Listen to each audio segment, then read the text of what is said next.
Hello guys, ഇന്ന് നമ്മൾ അടിപൊളി ഒരു പരിപ്പ് കറി, അതായത് നമ്മൾ ദാൽ ഫ്രൈ ഇല്ലേ, ദാൽ കറി അതന്നെ സംഭവം. അപ്പം നമ്മളിവിടെ ചുവന്ന പരിപ്പാട്ട് എടുത്തിട്ടുള്ളത്. അതിപ്പോൾ ആദ്യം ഉപ്പും ലേശം വെളിച്ചെണ്ണ വെച്ച് കുക്കറിലൊന്ന് വേവിച്ചെടുക്കണം. അപ്പം നമുക്ക് ഒരു മിക്സീൻ്റെ ജാറിലോട്ട് തക്കാളി നിങ്ങളെ പുളിക്കനുസരിച്ച് എത്ര വേണമെങ്കിലും എടുക്കട്ടോ. ഞാനൊരു 4-5 തക്കാളി എടുത്തിട്ടുണ്ട്.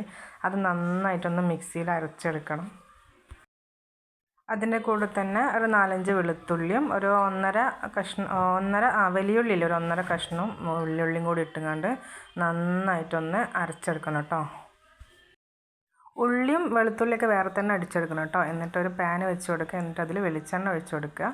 അതിൽ കടുക് പൊട്ടിച്ചതിന് ശേഷം നമ്മൾ വെളുത്തുള്ളിയും ഉള്ളിയും കൂടി ഒന്ന് ഒതുക്കിയെടുത്തില്ലേ, അതൊന്ന് അതിലോട്ട് ഇട്ടുകൊണ്ട് മൂപ്പിച്ച് കൊടുക്കുക കേട്ടോ. എന്നിട്ട് അതിൻ്റെ കൂടെ കറിവേപ്പിൻ്റെ ഇലയും 2 പച്ചമുളകും കൂടി ചേർത്തുകൊണ്ട് ഒന്ന് മിക്സ് ചെയ്തിട്ട് നന്നായിട്ടൊന്ന് വഴറ്റി കൊടുക്കണേ. കൂടെ കുറച്ച് മല്ലിയിലയും കൂടി ചേർത്ത് കൊടുക്കണം കേട്ടോ. സ്പെഷ്യലായിട്ടൊരു കറി കേട്ടോ, നല്ല ടേസ്റ്റായിട്ട്. ചോറിന് മാത്രമല്ല, ചപ്പാത്തിക്കായാലും പൊറോട്ടക്കായാലും അടിപൊളി ടേസ്റ്റാണ്. പിന്നെ നമ്മൾ ആവശ്യത്തിന് ഉപ്പ് ചേർത്ത് കൊടുക്കുക. എന്നിട്ട് നമ്മൾ അരച്ച് വെച്ചിട്ടുള്ള തക്കാളിയുടെ അരപ്പില്ലേ, അതിലോട്ട് ഇട്ടുകൊണ്ട് നന്നായിട്ടൊന്ന് മിക്സ് ചെയ്ത് കൊടുത്തതിന് ശേഷം നമുക്ക് ഇതിലോട്ട് മസാലപ്പൊടികളൊക്കെ ഇട്ട് കൊടുക്കണം. അതൊന്ന് മൂടി വെച്ചുകൊണ്ട് കുറച്ച് നേരം ഒന്ന് വെക്കുക.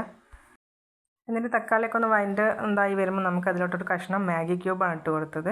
മാഗി ക്യൂബ് ഇട്ടുകൊണ്ട് നന്നായിട്ട് മിക്സ് ചെയ്ത് കൊടുക്കണം. പിന്നെ അതിലോട്ട് ഇത്തിരി മഞ്ഞൾപ്പൊടി, അതുപോലെ തന്നെ മുളക് പൊടി, കാശ്മീരി മുളക് പൊടിയായ നല്ല കളർ ഉണ്ടാവും. നമ്മൾ എരിവിനനുസരിച്ചുള്ള മുളക് പൊടി ഇട്ട് കൊടുത്താൽ മതി. പിന്നെ ഇടുന്നത് നമ്മൾ ചെറിയ ജീരകമില്ലേ, ആ ജീരകത്തിൻ്റെ പൊടിയാണ് കേട്ടോ. അത് നന്നായിട്ട് മിക്സ് ചെയ്ത് അതും കൂടെ തന്നെ ശേഷം ഗരം മസാലയും കൂടി ചേർത്ത് കൊടുക്കുക. നന്നായിട്ടൊന്ന് ആ പച്ചമണമൊക്കെ ഒന്ന് പോകുന്ന വരെ വഴറ്റിയെടുക്കണം. അപ്പോൾ അതിനൊക്കെ നമ്മൾ പരിപ്പൊക്കെ നന്നായിട്ട് വെന്ത് വന്നിട്ടുണ്ടാവും കേട്ടോ. പരിപ്പ് ഇങ്ങനെ ഇതുപോലെ ഉടയണമെന്നൊന്നുമില്ല, എൻ്റെത് കുറച്ച് ഉടഞ്ഞു പോയി. എന്നിട്ട് അത് നമ്മൾ മസാല ഉണ്ടാക്കി വെച്ചതിലിട്ട് ഒഴിച്ചിട്ട് നന്നായിട്ടൊന്ന് മിക്സ് ചെയ്ത് കൊടുക്കുക. എന്നിട്ട് ഇതിൽ കുറച്ചുകൂടെ വെള്ളം ഒഴിച്ച് കൊടുക്കും കേട്ടോ. പരിപ്പായതുകൊണ്ട് പെട്ടെന്ന് ഇങ്ങനെ കുറുകി വരും. അപ്പം നമ്മൾ എന്തിനാണോ നമ്മൾ കൂട്ടുന്നത് അതിനനുസരിച്ച് നമുക്ക് ആവശ്യത്തിനനുസരിച്ചുള്ള വെള്ളം കൂടി ചേർത്തുകൊണ്ട് നന്നായിട്ട് മിക്സ് ചെയ്ത് ഉപ്പും എരിവൊക്കെ നോക്കിങ്ങാണ്ട് നമുക്കൊന്ന് അടച്ച് വെക്കാം.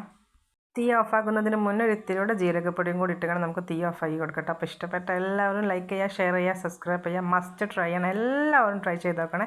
അപ്പോൾ ടാറ്റാ.